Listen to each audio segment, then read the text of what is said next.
IVM.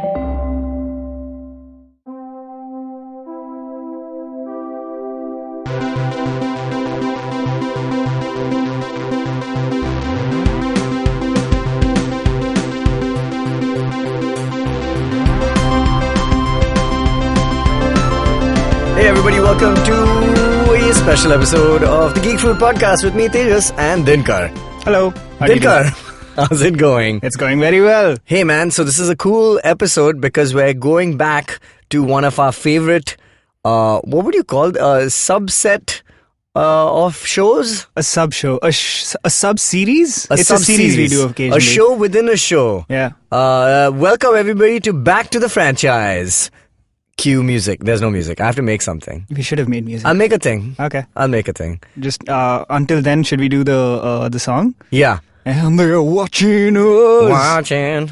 And Okay, that's of course, it. this is the movie singing to us, saying they're watching us. Yeah. Oh, they're watching us watching them. So the Spider-Man movies are Yes. saying they're watching us. And they're not wrong. Exactly. Because we are watching, in We are this watching case, them. Spider-Man, the original. Not just any Spider-Man. Yes, our original Spider-Man series. And when I say our, I mean definitively part of our generations. The millennial True. Spider-Man. It is the millennial Spider-Man. Yes, and we have one man to thank for it. James Camp. No. Well, he was quite involved. Well, he could have created the millennial Spider-Man. He did, well, his effects were seen in the film as well. Yeah. So James Cameron, back in the 90s, was, tipped to be doing this because he was making all the big blockbusters then. So they said, hey, why don't you give Spider-Man a shot? Mm-hmm. And I think it just didn't work out. I believe that was because of the studio passing the parcel that was happening with the Spider-Man franchise, because MGM was supposed to do it at one point. And then I think the rights were then sold to Sony. Yes. Which I think they went to Columbia and then there was like an acquisition involved or something like that. Something like that. But, well, as far as we know, that Because began Marvel sold off the rights at that point because of bankruptcy. Because they were super broke, yes. Yeah. And it was a strange time. You can't think about a time right now and say, oh, can you imagine Marvel was broke several times over the last century, I guess, and one of the key times was when they decided to sell their rights off to retain some amount of their to be buoyant, I guess. And they sold a lot of flagships. That is, of course, why they had to start with Iron Man. But they've sold off what? Blade, Spider-Man? Spider-Man, everything was sold. Iron Man, Punisher, all these guys were sold. But was Iron Man sold? All of them were sold. Hulk, Right. Thor, Captain America, all of them were sold. In fact, we had seen iterations of them with Dolph Lundgren and Correct, different Captain America ones as well. So, but what happened was... at that point of time in 2006, when, Kevin Feige took over as a young 30-year-old man, he was not much older than we are when he decided to kind of put into place this master plan. But he decided that, hey, Sony has the rights for Spider-Man. They're never going to relinquish that because they make... And part of the deal is they have to keep making movies every... Perhaps that's why they got the years. rights to Iron Man, the Hulk, etc. back, because no one used those rights. No one used those. And they lapsed back. And no, they didn't lapse. They had to buy them back. Oh, really? Yeah, and they were obviously cheaper than Spider-Man. Yeah, so it's basically a great Premier League story of buying a player, not a free agent, but basically paying a very, very low fee and then turning it into Liverpool. That's basically what was happening with Kevin Feige. But to come back to this, Sam Raimi finally picked up the project. And he was one of a pretty long list of very happening directors at that point. M. Night was in the running at one point. Yeah. Ang Lee, who went on to make Hulk. The Hulk. Yes, the Hulk. The Hulk, correct. Yes, yeah. and then the Incredible Hulk came out. But yeah, man, Sam Raimi picked it up. It's weird. Maybe that was my first movie watching. My first Sam Raimi movie. Definitely. Was Spider-Man. Yeah, because we couldn't have watched the Evil Deads, etc. Exactly. But now looking at that movie, the first one, 2002, oh my God, it's the most Sam Raimi movie It is very Sam ever. Raimi. Yeah. And it's crazy how the grammar of that film, when you're watching it for the first time as a kid, because my brother came back from the States and he's like, dude, Spider-Man. Yeah. And then I was telling my dad I need to get a fake VCD from Meena Bazaar somewhere. I want to watch this movie. And then it came on the theaters and I watched it anyway. But then I got the VCD cam print and I watched it a million times. Nice. 2 CDs. Did somebody's hand pop in occasionally? No, it was, I can't tell you right now. I mean, you would think that when you go back and you just recollect about like VFX from older movies that they were state of the art back then, but when you watch them now, you're just like, well, that's kind of odd. Yeah. It's the same thing. If you showed me what I probably saw Spider-Man on so many times, I would be like, why was I watching this trash? Right. But it doesn't matter. Having said that, VFX in Spider-Man, still pretty good. Still pretty good. In some cases, I would say even better. Yeah, I know. Like, it's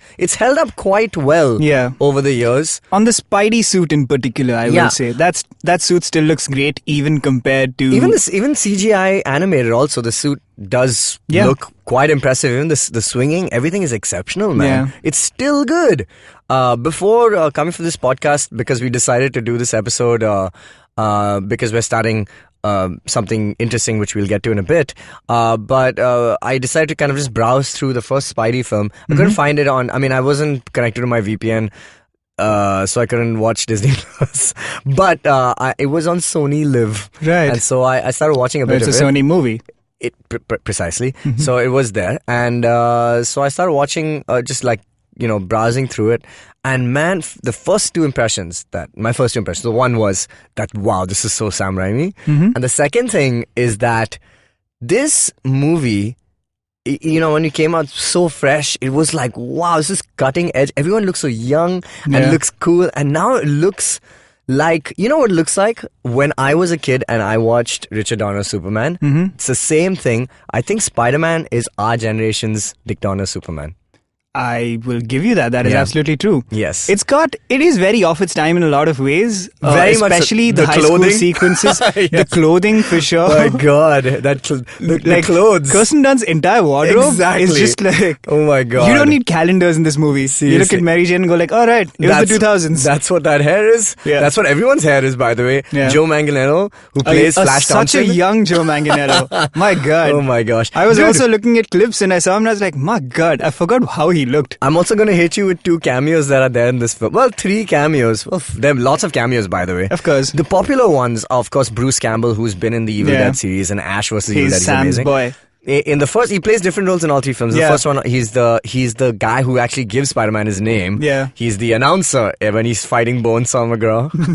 The human spider? That's terrible. Yeah, he's like... Wait, Bonesaw McGraw is played by Randy Savage. Macho Man Randy Savage, yes. The machoest of men's. And man, brilliant, because the move is everyone's got these saws and clawing off their hands. They do that thing like, Bonesaw! Man, Bonesaw is such a great name, first of all.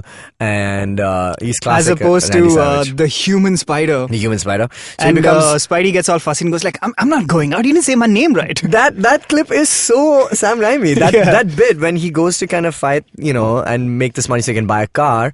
It's just so... It's so Sam Raimi because when he announces him and he's like, yo, that's not my name. Yeah. It's such an anticlimax to that announcement. And then he walks out. And then all these kind of like these women wrestlers are there, and they're like, he's gonna kick your ass, man. You're not gonna last a minute. If I remember correctly, it's like they do it right into camera. It's like a POV shot. And the best one, which is the most Sam Raimi part of it, which is at the end, he's walking onto stage, and you can see only Tobey Maguire's eyes. And he's walking onto stage, but before he reaches the ring, this guy goes like, again, he's being wheeled out on a stretcher, the previous wrestler, and he's like, my legs, I can't feel my legs, man.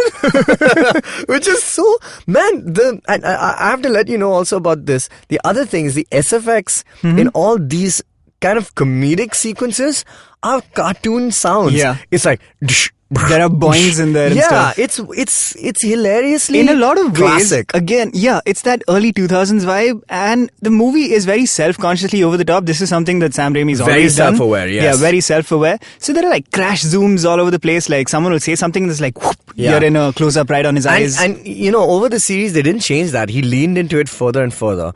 But I think it gave us some amazing characters because of that, and one of them is J.K. Simmons' J. Jonah Jameson.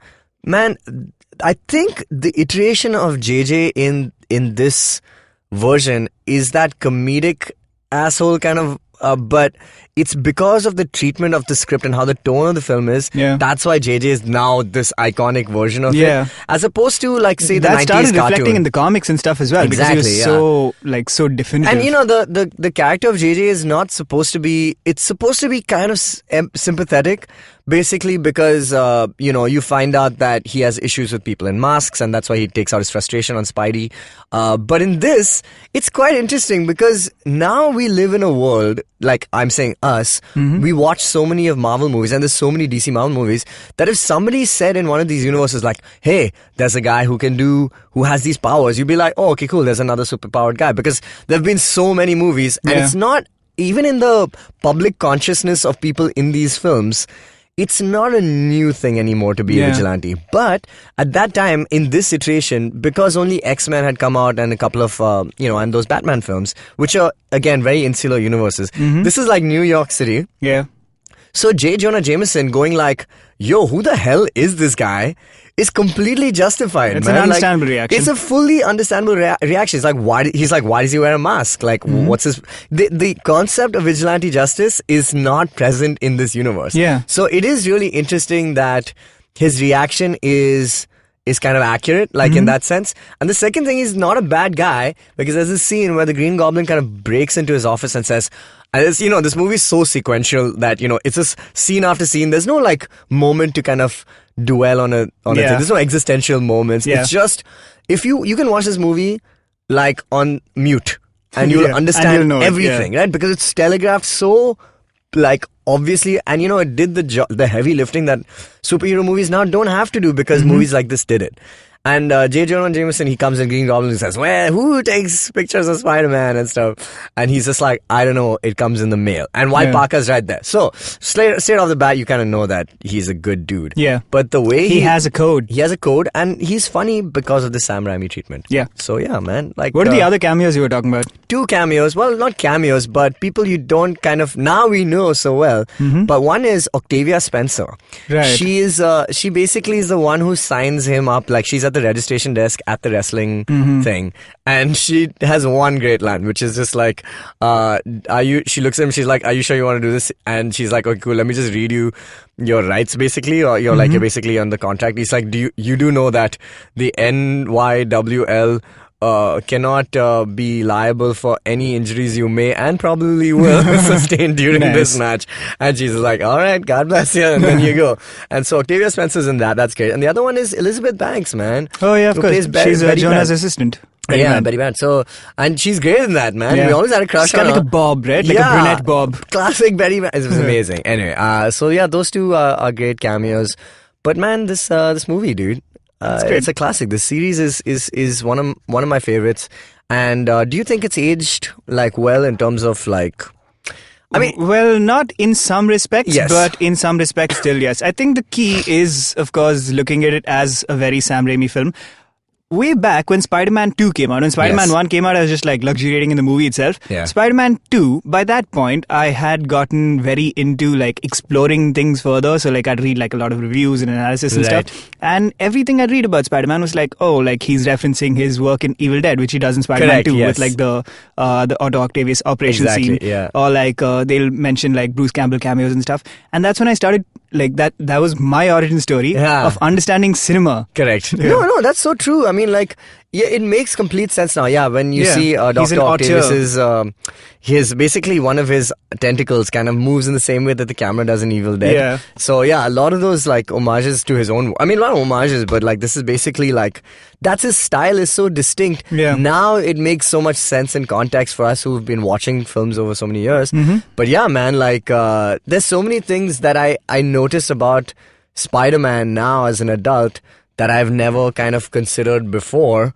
I had made a list. But absolutely. But I think what might not have aged well about this movie is possibly some stylistic aspects, like we're saying, the wardrobe and so on. So like it feels kind of like a period piece in that sense. But in terms of the story and the treatment of it, like if you watch it, obviously knowing fully well that this is a movie from, 17 years ago at this point. 18 years ago? 2002, right? Jesus Christ, 18 years ago. kids born when this movie... It's true. And you know what? There's something... And now I look at it, especially Spider-Man 2 and Spider-Man 1 and 2. 3 maybe because it's slightly closer. But the first two, and maybe this will happen in the third one as well. But there's a very timeless quality to those films. Absolutely, yeah. There's a very, the DNA of superheroes lies in this film like it does in Superman. And when I say that, I mean that, it does reflect... Amazing Fantasy number 14, when it came out, it was like, hey, let's try different characters to introduce to people. That's how Spider-Man started. And so when Stan Lee decided to do this one-off thing, he had literally only so many pages to kind of telegraph the entire origin story. Yeah. And this feels very true to that form. Because like I said, there's no moment of like reflection in this movie. It's all in the scenes that just come on sequentially and move on. Okay, cool. Like in the first 7 minutes, there's a doctor at that museum or that science laboratory that says Spider Sense. So boom, like off the bat, the first scene in this movie is him going to this exhibit where he gets bitten by the spider. It would not happen if you watch even the Amazing Spider-Man. There's so much exposition till that scene, and now for us it feels a little jarring because it's just like, wow, this is so like you get right into it. Yeah, right into it. But I mean, because that movie did it, that's why Homecoming doesn't have to do that story anymore. Of course. And there's another parallel I found between Homecoming and the first Spider-Man, which is that in both of those films, the villain finds out the identity of the hero like early on, and they are very closely related. Like through friends, or in Homecoming, his girlfriend, or like the girl that he likes, etc. But both of them find out that crucial bit of information, then that changes the rest of the movie. So it's quite there's a lot of like weight. This movie, I mean, a lot of movies are off the shoulders of this one. So it's quite cool that way. It did establish a theme. I mean, of course, it's something that's come up repeatedly in the comic books as well. But for Spider-Man, protecting his identity is really crucial to the character. So he's not like a Thor who's like, I have no secret identity, or a Captain America. Exactly. Everyone in the MCU is in a position of power where they have, like, I mean, if Tony Stark says, I'm Iron Man, what's he going to do? He's still Tony Stark. He's not going to change, Exactly. But with Spider-Man, he's genuinely putting himself and his family in jeopardy. His identity is a big part of his... Exactly. Of, like, his whole persona that, he doesn't want to reveal who he is. And just, the way he looks, you can't see any part of his face. It's just always been a thing. But, man, in the MCU, that's what makes it so interesting. That only two things have ever come up which I have felt like in the MCU that I felt like kind of not in synchronicity with the rest of the films and the way their vocabulary is. And one is the idea that identity doesn't exist anymore, superior identity. So when Civil War was coming out, and the entire arc in the comic books is like, how are they going to do a superhero registration act when you already know all the identities? But they adapted it and they made it like, you have to register with the government. Yeah. And nobody wants to do that. But everybody knows everyone. Like, these guys are fighting all over the world as Avengers. Everybody knows Bruce Banner's the Hulk. Everyone knows Black Widow. She doesn't wear a mask. Hawkeye lives on a farm. Like, they're all public figures. Except for Spider-Man. I don't think that so that was one thing that was in the comics, the entire arc is like led by the fact that Spider-Man decides to sign on with Tony Stark. To kind of side with, to side with Tony. And it becomes a big mistake, for him and stuff, and they retcon it, blah, blah, blah. But the second, of course, the second thing that always felt kind of weird, not weird, but Daredevil is the only show that has addressed the killing of a human being. Like, you're basically like, can you take a life as a superhero? Yeah. And in the movies, they don't really consider that. That consideration is not there at all. It starts with Iron Man killing people in Afghanistan, the first movie, to Captain America killing Nazis, to Thor, everyone just... And the way they've kind of subverted that idea is that in the first two Avengers particular, and the third. So the first Avengers is the Chitauri, so you don't really have a conscience, and it's got that motherboard kind of idea. They're worms. Yeah, they're worms. The second movie is robots, so again, that's fine. That's sentient AI. You're unplugging them. Exactly. And the third one are the Outriders in Endgame and Infinity War. So they've kind of like...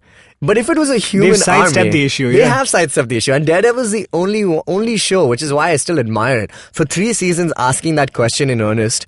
And that's the only thing that has ever felt kind of... That is what makes it feel like more realistic and gritty. Precisely. In a way, right? Punisher as well. Punisher, taking that same vein, saying that oh, if Daredevil's not going to kill people, I am going to kill people and I'm going to justify. And there's an entire reason for his justification, and all of that. But anyway, these are the two kind of issues. Sidestep the entire what we were talking about. But still. Yeah. Cool. Spider-Man and identity. It's great. Let's do this. Let's take a break and come back and get into these movies individually. Hey everybody, welcome to another amazing, awesome week on the IVM Podcast Network. If you aren't following on social media, please do. We're IVM Podcast on all the major platforms, that's Twitter, Facebook, and Instagram. We'd like to thank our sponsors this week, HDFC Life, for coming on board, and we'd like to thank the extended association we had with Storytel. If you work for a brand that you think would benefit from advertising on IVM, why haven't you reached out to us yet? Please do. So I wanted to announce 2 new shows we got releasing this week. The first is Yuddha, the Indian Military History Podcast, and the second is Beyond Cliché. Yuddha is a podcast hosted by Anirudh Kanisetti, host of Echoes of India, and Aditya Ramnathan, who hosts All Things Policy. They explore the darker, blood-splattered side of India, beyond Bollywood and school textbooks. This is military history of the subcontinent the way it was meant to be told. Stay tuned for the first episode, releasing this Wednesday on the 12th. You will not be disappointed. On our second new show this week, Beyond Cliché, Almas Virani, speaker, author, and coach, starts conversations around bending gender norms and stereotypes as she interviews guests who have challenged these roles through their distinctive journey. First episode for this comes out on Thursday, the 13th of February. Again, really fun show. I think you'll like it. On Advertising is Dead, Varun is joined by musician and host of Geek Fruit podcast, Tejas Menon. They talk about working together in the past, what Tejas' journey has been like as a musician, and compare their nerd cred. On Mr. and Mrs. Binge Watch, Janice and Anirudh talk about the Netflix show Messiah. On Storytellers and Storysellers, Vineet is joined by the founder of India Film Project, Ritam Bhatnagar, and friend of the network, Roshan Abbas. They discuss Spoken Fest, IFP, and other alternate entertainment experiences. On the Empowering series, Zarina talks to Abbas Momin, stand-up comedian and podcast producer, about his journey at IVM. On Football Shitball, Sivran, Karthik and Gaurav talk about a crazy week in football, and they also announce what the winner of the Football Shitball Fantasy Premier League will win at the end of the season. On Pulya Bazi, host Pranay and Saurabh are joined by Apurva Kumar. They discuss randomized control trials and their contribution to the field of economics and poverty alleviation. On the Edges and Sledges Cricket Podcast, Ashwin is joined by DJ and Varun to talk about India's 5-0 T20 destruction of New Zealand. And lastly, we'd like to wish Abbas the best of luck in the future. As you can tell, he's on a number of episodes this week, so you are definitely going to hear him. I'm sure he'll be back, and we wish him all the best in all his future endeavors. Wow, that sounds like we are writing a recommendation, but no, we really are going to miss him, and we wish him all the best. And with that, let's get you back to your show. And we're back. We're talking about Spidey. I did want to bring up one point before we kind of move on to Spider-Man or Spider-Man 2, whichever. Bring up that point. One thing that I noticed now as an adult who is a freelancer who had a job, but I don't know if this is a thing. So this movie came out in 2002. I don't know what the economy was like in that era, but something that kind of made a little sense to me more as an adult now. It's so, vaguely kind of out there in the film's, subtext. But in the beginning of the film, Uncle Ben has lost his job. He's been laid off. Yeah. And he's an electrician. And he's just like, I'm too old to use computers. And they laid me off and now I don't know what to do. And the context is, hey, don't worry, we'll make it through this time period. Yeah. You'll find a job. And he's just like, I'm never going to get a job. Simultaneously, there seems to be some kind of vendetta against Norman Osborn from his board of directors and the General Slocum. There's a point where he goes like, oh, nothing would make me happier than to see Norman Osborn lose this patent for this, thing, which is what ends up to be the glider winning this whole thing. Yeah. So Norman Osborn's character and Uncle Ben kind of completely opposite ends of the spectrum. They're both dealing with job security? Yeah, job security, and just like, and there's this one scene which kind of makes its point. I mean, this is the strongest it makes a point, but, and I didn't understand this as a kid, obviously, but when Norman Osborn, before he decides to take out Spider-Man completely, they have their first fight at the World Unity Festival in Times Square, and Macy Gray is there and everywhere. So they have that fight, and it ends with Norman Osborn with a classic Spider-Man villain line where he's like, "We don't meet again, Spider-Man." It was amazing. And so he comes and he kidnaps Spider-Man, and because Willem Dafoe's his own voice in his head, Norman Osborn's voice says, imagine if Spider-Man joined us, it'd be great. So he kind of kidnaps him and he proposes He offers him a chance to kind of team up with him. And he says this thing where he's just like, nobody likes something more than when a hero fails. And he keeps talking about this, and I never understood why is he talking about it. And it's just that this guy feels like he's built this entire company. He's kind of done everything for it. And now, like this, board of directors is just ousting him for no reason. And he's just like, man, people will never side with somebody who's tried to make it in earnest. And that's something that is reflected from Spider-Man's, from Peter's kind of family, and from Norman's family, right? It's the same arc that Harry is also kind of going through, that, he feels like he'll never be enough for his dad, because his dad keeps kind of swooning over Peter. I'm something of a scientist myself, the memes, all of them. So it's like, kind of there, in the subtext of this movie, but obviously it's not it's a interesting. It's a comic book. It's not a plot that's majorly explored, but that is an interesting motivation for these guys. And so it makes it really kind of it makes it real. It doesn't feel like, now that I look back at it, it doesn't feel like Green Goblin is just like a villain out of nowhere. It makes some amount of sense for literally all the characters who are going through something. Mary Jane comes from this family where her father's a complete ass, and so she really wants to leave home. She's prepared to work at a diner, to just get on stage. So everyone's kind of this, I don't know, this dreamers, not even dreamers, but this kind of job, economy, work kind of thing is somewhere there in this movie. But obviously it doesn't become a thing until much later on. They say that the theme of the movies are, with great power comes great responsibility, which kind of makes sense, but there's this other through line which I didn't know. Interesting, yeah. Was like an important part of it. But there you go. And even consider it. Yeah. Just weirdly. Because it's weird when you watch these movies now, you're looking for the most interesting things, which are aside from the main conversation. And these other things are just kind of go off, and I was like, oh, that's weird. Maybe that comes from the movies being set in a more realistic world. It is a real city. Definitely. It is real people. So it is cartoony in a sense, but maybe what worked for people as well was that it was setting it in a context grounded, reality. That they probably were feeling. So it's not necessarily a plot point, but it is a theme that just makes it feel way more relatable. Exactly why Batman Begins takes that and runs with it pretty much. We're about crime and how crime creates poverty and things like that. It's the same reason why why crime exists. And how Uncle Ben gets shot, it's like there's something there. There's a machination that is happening. Obviously not explored, because Spider-Man is not really about that. But it was interesting to see this. Anyway, all right, fascinating. Yeah, just a weird thing. Yeah. Tell us about Spider-Man, this first Spider-Man. The one thing I really, really like about this movie is right at the end. Is something that we spoke about when we were at Comic-Con Ahmedabad. We just happened to catch the end of Spider-Man Homecoming while we were in the hotel and doing a Star Movies night. Yeah. And we were just watching the end of this film, and we were talking about how the rest of the film is great. One thing that this movie doesn't have, that, it's clearly set in a Queens-ish area, but they go to Manhattan, Long Island so quickly. He swings, sure. But there's a comment that he says, I took 2 cabs and a bus to be in the neighborhood, but I am in the neighborhood. So it's there. But the fact that Homecoming is set in Queens was a really nice touch. That he has a Queens accent is really nice. Tom Holland Spider-Man. But the difference between the endings of the film, there is something, I can't remember who said this, but in a podcast or something, it's like, man, if you're going to show New York, you can never show New Yorkers as bad people, right? And that's a key ingredient. It's that New York is part of Spider-Man, and Spider-Man is part of New York. That's those are uninterchangeable. You have to kind of keep them together. And the ending of Homecoming becomes this very isolated kind of story about, basically, he's trying to take the Vulture down, but he is in the end, the last sequence is him basically protecting Tony Stark's shit. Yeah.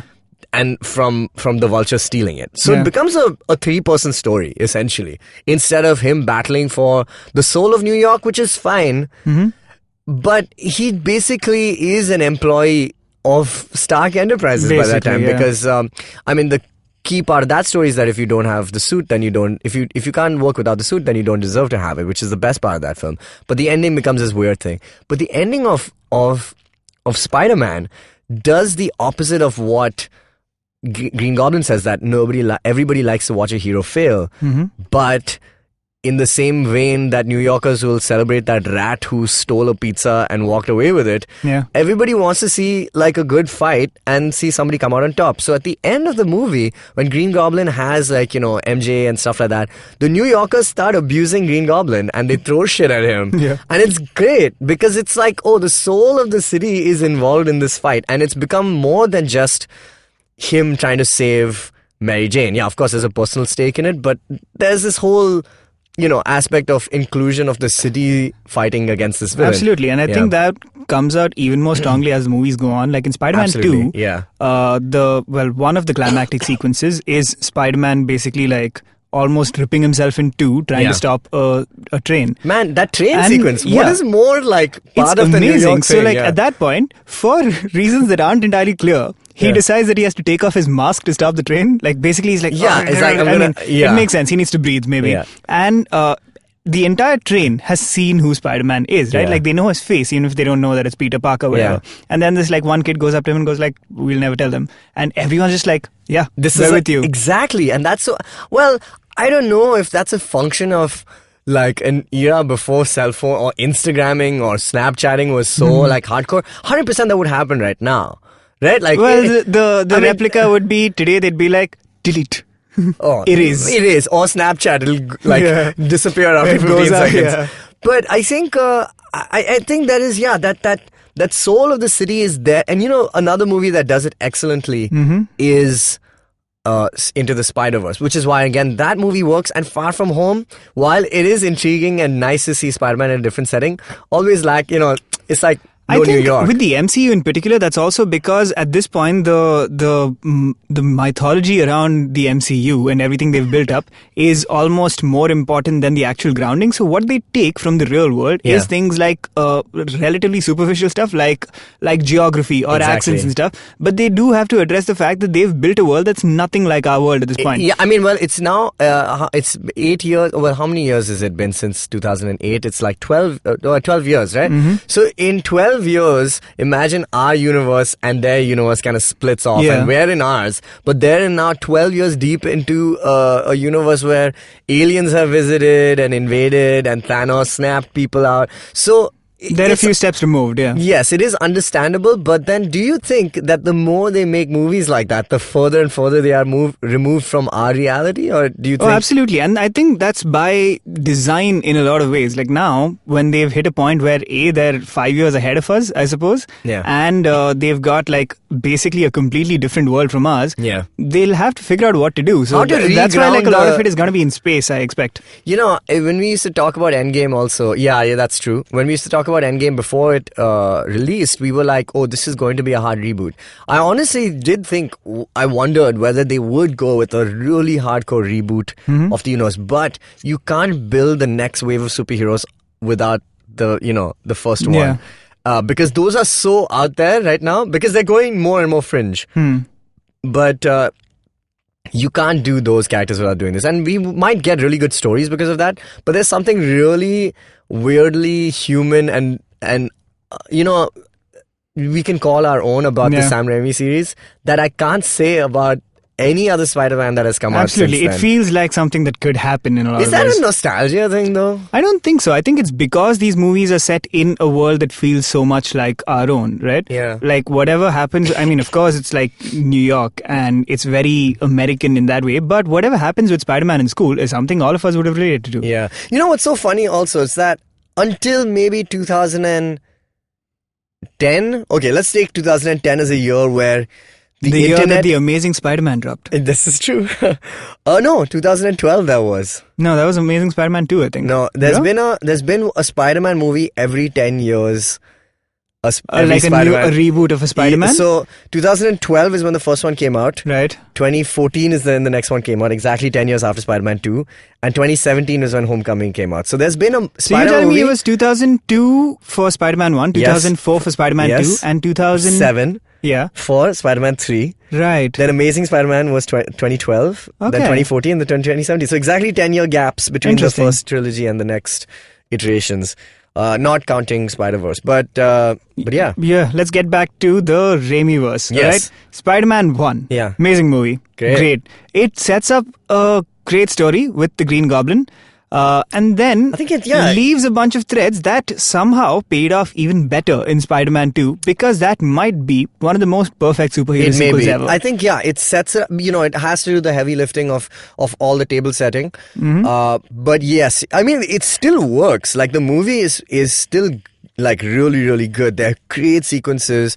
The building which is on fire, there's this one really nice sequence where Spider-Man's been getting a lot of this shit in the newspapers, and they're talking about newspapers. This is how old it is, right? But and then he goes to this building and he saves a baby from that building, and then they hear another scream, which ends up becoming the Green Goblin. But the cops come after him and he's like, Spider-Man, I have a warrant for your arrest. He's just like, and then they hear the scream and he's like, yo, I'm gonna get this person out. And he's just like, all right, I'm going to be waiting for you when you come back. He's like, not coming back, Chief. And then he goes. And that's cool, man. Like, I was just like, that's like a classic Spider-Man moment.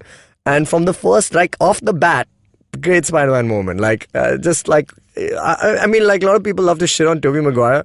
But I love him, man. I think he did a great job. I think he did a really, really fine job, man. Do people shit on Tobey Maguire? I have heard he's a jerk.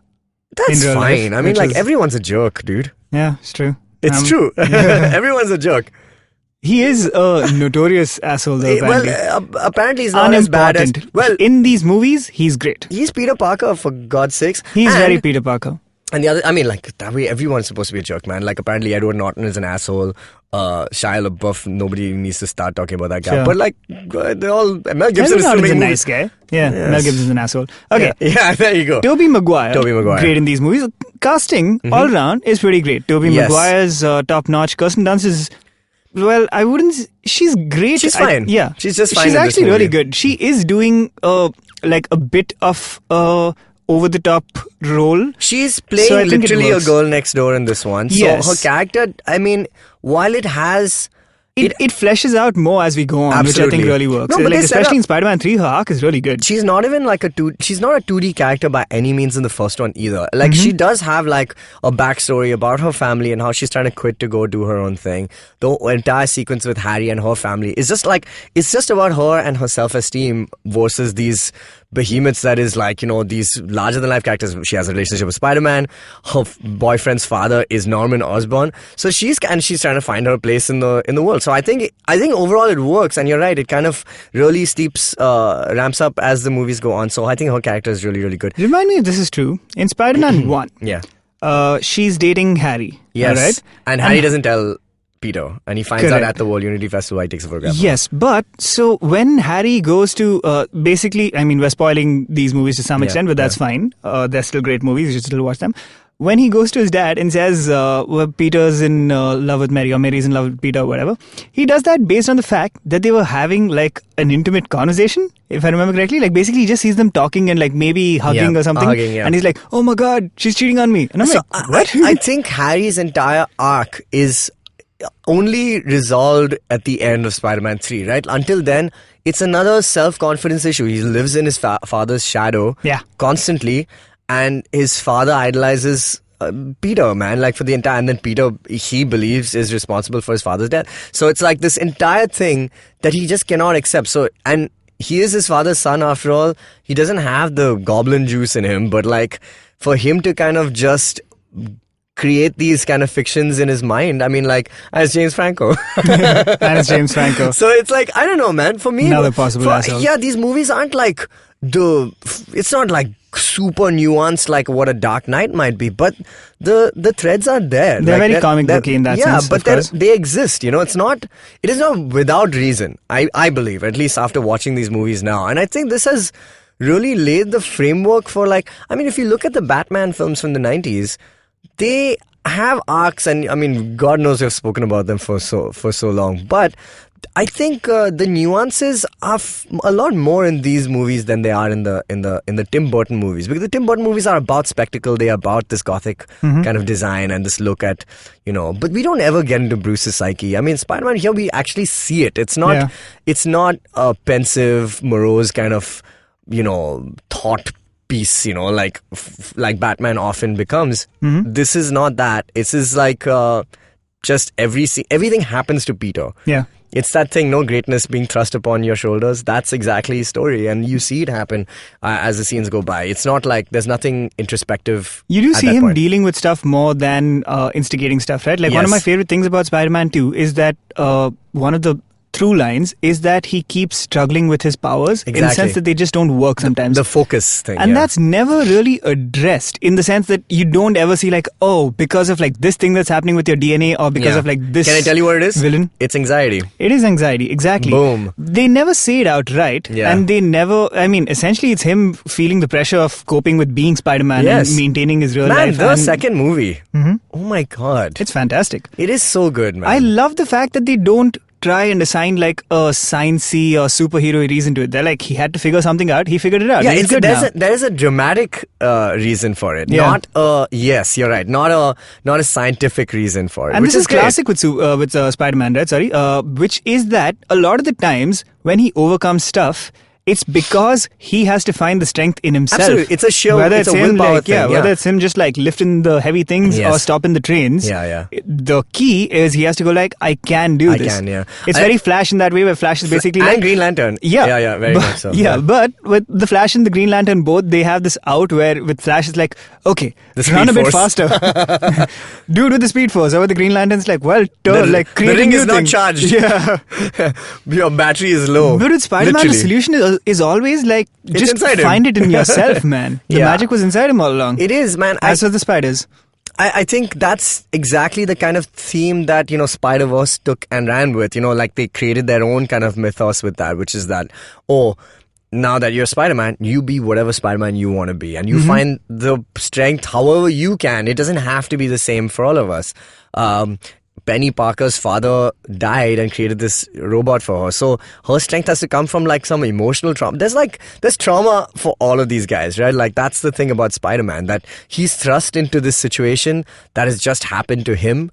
And it's and this is the other thing. I was first wondering whether these kids look way too old for school, like Jaga Jasoos types. But what makes it work is that Aunt May and Uncle Ben are a lot more senior in this film. They look very old. They are a lot older, and that's exactly like how the comic books are. Since then, those figures have become younger and cooler and happier and more Lorelai Gilmore. They got hot Aunt May. Hot Aunt May, and I'm sure we'll get hot Keanu Reeves Uncle Ben in a vision from Doctor Strange. Probably. It'll happen, and but I think that's fine. But I think what makes him feel like a real child is the fact that they are like his parents and they're like a lot older. I don't know if this is a function of us getting older and our parents getting older right now, but for me that Uncle Ben makes sense, man. It's just like, oh man, if Uncle Ben dies like and looking like that, I'm gonna feel way sadder than like cool, like hip young people. I mean, it's like, I don't know why. There's something really like sad, and God knows it was not helped even more by Danny Elfman and the beautiful fucking score. Yeah. This is one of my favorite scores ever. I had that cassette. We've spoken about this at length already, but the theme of that movie, and the movie starts with the theme. It doesn't open with any cold open, nothing like that. It just starts. And the themes between MJ and Peter particularly are so, like, they're so romantic and so beautiful. It makes you feel everything, man. It's like it's real. It's like it's there. Again, another part of that movie, which is nothing is subtle, I'd say, but it's a very like over the top kind of dramatic film, and I like that about the first one.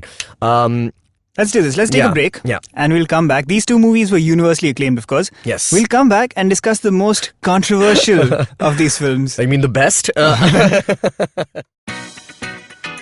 Hi guys, this is Ayushi. And I am Ritasha. And welcome to Agla Station Adulthood. It's a fun podcast we've got going on, and we'd love for you to tune in and enjoy with us. Join us as we stop at various stations and discuss different topics that seem to be bothering us, and hopefully Dating, you as well. relationships, beauty, just being an adult, lots of different things. We don't have a great grip on it, but we've done okay so far. Catch Agla Station Adulthood every Thursday on the IVM app, the IVM website, or wherever else you get your podcasts. Hey, we're back. We're talking about Spider-Man 2. Is there anything about... No, we're talking about Spider-Man 3. Yeah, I know, but I still wanted to ask you, is there something about Spider-Man 2 you feel that kind of... I feel all of it. No, that's true. Has anything, like rewatching it now as an adult, has that changed a lot for you? Like, what do you find that is there anything like different in your viewings now that you watch the film?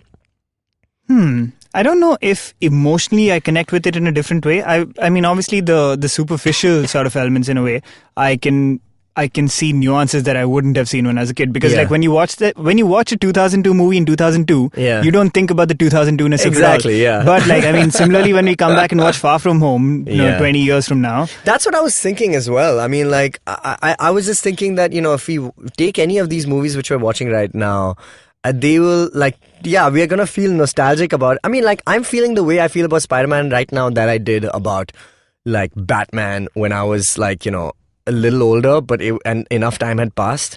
Or like Superman. Like, when we watched Superman as kids...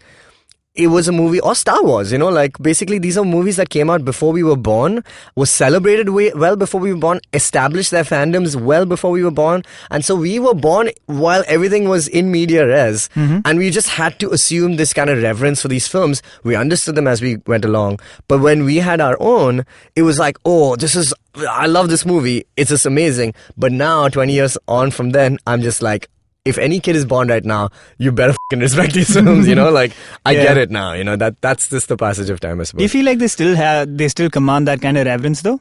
I don't know, man. Like, I think kids today, would they watch Dick Down as Superman and feel the same? Like, if you showed a kid, like a 15-year-old kid, like Superman, and would they be like, oh, this is lame because there's so much, like, there's so many better, I'm not objectively better films, but like, like, ostensibly better graphics and, VFX and more nuanced storytelling. Like, you can even say Man of Steel has like a lot more subtlety. There's some subtlety in like some of the character arcs than there is in the original. Those are telegraphed just like how Sam Raimi's first Spider-Man is. Yeah. So would they be like, oh, I get it? I think they would enjoy these movies if they watch them. But part of the ironically, reason, or no, I think you would genuinely like these movies, especially because when you're a kid. Now, if you are watching these movies, you're like, oh my god, that feels so 2000s because you were aware of what was happening then, right? But as a kid, you take it at face value. You go like, sure, absolutely, things were like that. Yeah. Like we never thought about how gothic Batman was when we watched it. We're just like, this is Batman. This is Batman, yeah. Yeah, but I think they're not being watched as much because that need hasn't arisen. Because they've grown up in an era where there's new Spider-Man every couple of minutes. So like they're so surrounded by the MCU that no one's necessarily going back to the Sam Raimi films. I think they will get redemption at some point later. I mean, I feel like in Spider-Verse, their referencing of the original trilogy is a kind of a tribute to that, because it's so weird. Like we've spoken about this when we did Batman Forever also, but I feel like that movie, we were talking about how unique it is that even though the Joker is referencing Scorsese films like this new one, or the Dark Knight references like Heat, or older films, all these movies have, or Lego Batman is very much like Adam West, so everyone is pulling from some kind of inspiration. Batman Forever just feels like it was 90s MTV Batman, right? Yeah. Like it's got its own thing, and no one has really kind of referenced that style again since. It's Maybe been we're too not close. far enough removed from it. Exactly. And similarly, this Spider-Man movie, the only time it ever got referenced as the original, like revered as that, was in the Spider-Verse films. And when I saw those kind of little clips that they show, I was like, okay, cool. Now enough time has passed for people to kind of acknowledge that this is what it is, because, and whatever movies you're getting right now is because of those films. Yeah. So yeah. I mean, it's also evident in J.K. Simmons being in the Spider-Man movies now. Yeah, without right? question, yes. So we are and that was a big moment for a lot of people. Yeah. So we are, I suppose, getting to a point where we can talk about previous iterations. Man, it's crazy. But it's just that, like maybe they're not taken as gospel because there's been so many other versions. So like, I feel like if you show a kid Spider-Man today, they'll go like, all right, I know this Spider-Man that I watch, and this is like an old version of it. So they're not coming at it with the same kind of clean slate approach that we went in with. Yeah, definitely. We have an episode where we have spoken, I think, with Naveen Narona about underrated science fiction films. Or basically movies that people love to hate. Unfairly hated, sorry. Well, where we talked about Spider-Man 3 at length. But since we are here, Spider-Man 3? Spider-Man 3. Great Spider-Man movie. Great Spider-Man movie. This has been the Geek Fruit Podcast. Next. Yeah, man. It is criminally hated for reasons I understand. I completely understand. In a way, but I don't think are objective. You know, a movie that has recently done the same thing for me, Rise of Skywalker. I get it, okay? I get it. I completely understand why people don't like the film. But man, you gotta understand, it's so hard to hate these movies. Like, did I come out of Spider-Man 3 disappointed? Not at all. I came out sad because that last scene is probably one of the most melancholic moments for me as a kid witnessing like this kind of cinema. The movie, which, I mean, there was talks of them doing Spider-Man 4, so they did not conclude it, but that is the end. And the end that we were given, we have to review that, not that what could have been. And so, the ending of this film, though the entirety of Spider-Man 3 is spent with Peter kind of taking his aunt's ring to kind of propose to MJ, ends with him not proposing to her, and that's how it concludes, that he's not yet got and there. And I think that is easily the best part of the movie and what really sticks out. Objectively speaking, the villain aspects of it are weak. Yes. Like the Sandman arc and the resolution of that entire story. The Sandman, the problem with that arc, even though Thomas Hayden Church did an excellent he kind did a of good job. But I mean, okay, well, the problems start when he becomes essentially Uncle Ben's killer. Exactly. When they retread that little arc, I think it's because to get that emotional resonance. Yes, but which seemed ham-handed. It did not sit as well as it could have. Also kind of putting in Eddie Brock and the Venom storyline. Which is a great storyline. Maybe they should have only stuck to that. Topher Grace, by the way. I think they could Perfect choice. You know what they could have done? To play a bizarro Tobey Maguire. He was great. Yeah. Even though I would have loved a buff kind of Eddie Brock like he is in the comics. But I think what they could have done, instead of doing Venom, they could have stuck with just Harry Osborn. And because that rounds out the arc kind of completely. You know, a couple of nights ago we were watching The Dark Knight Rises as well. And effectively that trilogy has Ra's al Ghul as Ra's al Ghul, okay. It has and Scarecrow in the first one. It has the Joker and Two-Face. But the last movie is Bane, but it also comes round to Ra's al Ghul's daughter, who's Talia. So it kind of rounds the series off perfectly, because ultimately this whole thing was about the League of Shadows and about confronting fear, which is what Batman is about. So many kind of things embedded in that. In this movie, if they concluded with Harry Osborn and a redemption a la Kylo Ren or whatever, could have been also cool. But I think they needed to have... But they did do that in a way. They do redeem him, but you can't redeem him the same way you can't redeem Kylo Ren without having a secondary villain. That's the whole problem, right? They decided to use Palpatine, but in Colin Trevorrow's script, there was another Lovecraftian kind of creature called Tor Valom, which could have been like the embodiment of the Sith. You need something to redeem him from that. I don't think you do. I mean, but for the purpose of moviegoers to see him come to light and fight something even worse than he is and come to light. So that's important. So I think in this film also, they felt like, oh, Venom is required and, and Sandman and then Harry's kind of redemption. So kind of felt fluffed, overstuffed. Well, yeah, the weak parts of the movie are clearly the villains and the plot jumping around they kind of have to do to get all of them to tie together at the end. But what works is the Peter-Mary Jane relationship. Yes. And the performances, like Bryce Dallas Howard. Oh, yes. Is pretty good in this movie. Yeah. As Gwen Stacy, even though it's not a very fulfilled kind of arc, she serves as a kind of... if these movies had gone on, she could have gone on to do bigger and better things. But she strikes this perfect balance between being essentially like the villain in this love story, but also she's really sympathetic. Yeah, she's a sympathetic character. She's a good person. Yeah, and also the fact that they tie her into being Eddie Brock's girlfriend, so things like that. So the revenge arc of Eddie Brock is kind of... You stole my girlfriend, I'm going to steal yours. Yeah, well, something like that, but effectively. And he does this awesome thing the line is something like that. Where he writes his message using the Amazing Spider-Man font in the webs. Meta. It's like a little...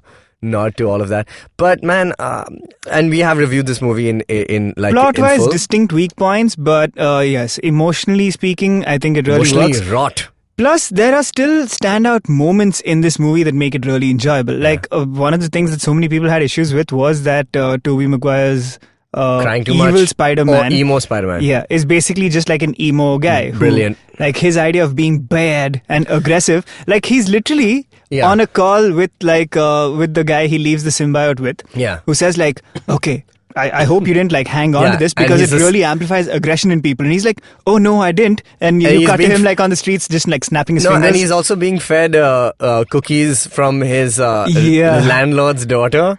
Like, it's mad. And he's just like... I remember that. Where he goes like, give me some more. Yeah, give me some more. He's like, oh, do you have peanuts? Yeah. Put peanuts in it. Yeah, there's some shit like that. It's like great. But that's really funny. And it's funny. And like, how have people not got that entire sequence is the most Sam Raimi thing that is possible? I find that surprising. I feel like people don't get it. People got surprised suddenly by the tone of these movies, but I was like, haven't all the movies been like this? Do you remember that thing in Spider-Man 2 where he's going to photograph John Jameson's son? He's this astronaut and blah blah blah, and he goes and there's this Mary Jane has a thing.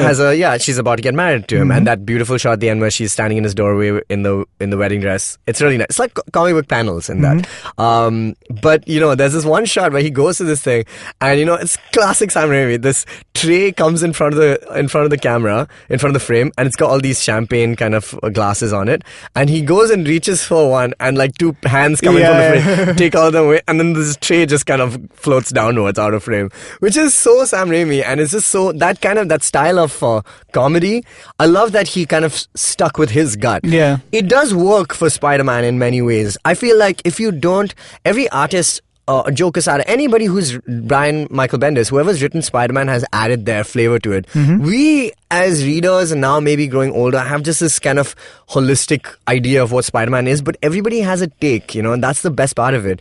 And the fact that we live in a world where Sam Raimi got first dibs on doing his take on Spider-Man has become definitive in so many ways, just like how Tim Burton's version of Batman is so like ingrained in our minds. Sam Raimi did it. He had no business doing these movies, really, imagine. He's a big Spider-Man fan though. Like, exactly. And imagine if J.J. Abrams or Ron Howard, people who I think sometimes can't put a stamp as much on their film. J.J. Abrams and Ron Howard have their styles, but Ron Howard is notorious for keeping it super like vanilla, right? Yeah. Imagine if he did these films, then it would have been like a Spider-Man movie, but without the tone, the feels of the director in the movie. Let me say something slightly controversial. Go for it.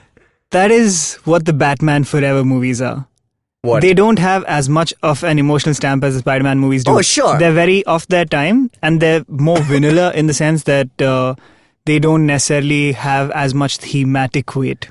That is cool. They do have thematic weight, super cool. as we discussed in another Back to the Franchise episode. Yes, Batman Forever. But yeah, the Spider-Man movies far outclass. I think Batman and Robin kind of goes off the rails. I think Batman Forever, I keep it as an anomaly, honestly, because it was a handoff from a previously weird universe to somebody else's bizarre vision to do these movies. So it fits in a place where no other movie can fit. Why do we love this movie so much? Yeah. Right? It's bizarre, it's weird. But for Spider-Man, yes, you're right. I think emotionally it is far more resonant to me than Batman Forever ever will be. Batman Forever is our film. It's like, that's our boy. But like Spider-Man is sad and it's melancholic and it makes you feel, you laugh, you cry, you can do everything in those movies. Objectively speaking, those first two movies are the better movies. Yeah, absolutely. No, but man, I may have felt the worst at the end of Spider-Man 3. Man, the moment they are slow dancing with that music and Signal Fire by Snow Patrol comes on in the credits roll, boom! I was a wreck, man. Yeah. I was done. I was just like, man, this has made me feel so sad. One, because I didn't know whether there was going to be a Spider-Man 4. But like, also I felt like it was an end of something, man, that I saw. Maybe not the perfect That's thing. why that's the strongest part of that movie. Yeah. The funny things and the emotional things are absolutely great. It's just when you get into the villains and the of course. like the Spider-Man plot of it's a little weak. Man, like one of my favorite scenes and one of the saddest scenes is that when he has to give the ring back to Aunt May and he's like, I'm not ready for this, man. And it's like, oh my God, how heartbreaking is that? Very sad. And I love it. It's like a great movie. That's for me. It's like a good rom-com that had to do Spider-Man stuff in the middle. It's a great romantic movie, really. Yeah. No, because it's also dealing with some complicated stuff. It is, man. Like best friends, this, like that. A couple whose careers are in opposition to each other. Exactly. Essentially. And the fact that she knows that there's this guy who has to literally leave every time there's a crime happening and go put his life on the line. I mean, that's a classic, like, original superhero predicament. Which is why superheroes keep their identity secret and don't tell anybody because they don't want to hear this shit, man. But with great power comes great responsibility. So boom. that's that, isn't it? That's how we revisited this franchise, which we will also be doing live now. Yes. Tell me about this, Tejas. So, as a last little treat for this episode, we have some exciting news. We have decided to take Back to the franchise live. Live to the franchise? Live, back to the live franchise something. It's Back to the franchise live. Yes, Back to the franchise live. So it's called Back to the franchise. We're going to be doing it hopefully monthly, where we take an older film which we love. But essentially, it's a film club where we get together and talk about these movies, much as you and I have talked about Spider-Man. Yeah. Everyone listening, Yes. if they've seen these movies, Has an opinion on Spider-Man. yeah, or if they haven't, they should go watch it and then come talk about it with us. In fact, we discussion. would love to hear that perspective. In fact, that is a big part of the event as well. So while we kind of set it up for everybody who's going to be there, we leave a section open for just open discussion. So whatever you guys have thought of, like me watching Spider-Man like now as an adult and catching like some random kind of bits that would not usually strike any one of us at the time, have come to light now. So we would love to see more and more of that happen, especially because they are so emblematic of the times. I think that's what it does. It kind of just really rock solid, digs it deep into that time period, and that's how you know that those movies are from that time period. So we would really love to hear about the movies that we discuss. Our first edition is happening on the 16th of Feb on a Sunday at 5 p.m. So it's super chill. It's like an hour long and change. And we're doing it at Cafe Arpan in Juhu, which is a really, really amazing a place which its entire staff is made up of people with disabilities, but they are an amazing force, and they are super joyful and really, really great to hang out with. So we would love for you guys to be there, and we would love to kind of talk about our first film with you guys, which is which one, Dinkar? It is WALL-E. WALL-E. Why is it WALL-E? Well, so Cafe Arpan is doing a whole weekend of romance because it's Valentine's Day. It's Valentine's Day. You're right. Valentine's Day. It's Valentine's Day is why we're talking about possibly the purest love story there is. Yes, because it don't involve no dickish humans. Well, spoilers. I mean, it involves dickish humans outside the love story. Well, it has dickish humans and it has dickish robots as well. So we would love to discuss all of that with you. It's a sci-fi rom-com, one of very few, I'd say, in that category. Yeah. And I think it's one of the best ones. So please come in. We're going to shed some, insight on the making of that film, how it even came about, what's so special about Pixar. Did you know there's no CGI in that movie?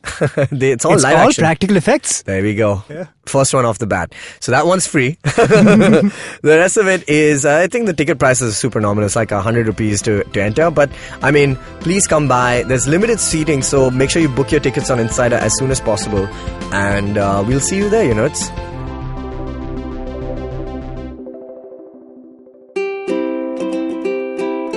How many times have you motivated yourself to improve your sleep, or lose weight, or be more productive? How many times have you failed? Hi, my name is Ashton Doctor. Tune into my show, The Habit Coach Podcast, where we focus on creating small, tiny habits to improve your life instead of those big, impossible tasks. So make listening to me a habit every Monday, Wednesday and Friday on the IVM Podcast app or ivmpodcast.com or on your favorite podcasting app. Hey, this is Shudaditya. And I'm Amit Doshi. And we host Shunya One. It's a really fun podcast where we talk to some of the best entrepreneurs in the country. Yes, talking about everything from their startup challenges to what they're building and all the future of technologies right here. So catch us on the IVM Podcast website, app, or wherever you listen to your podcast from.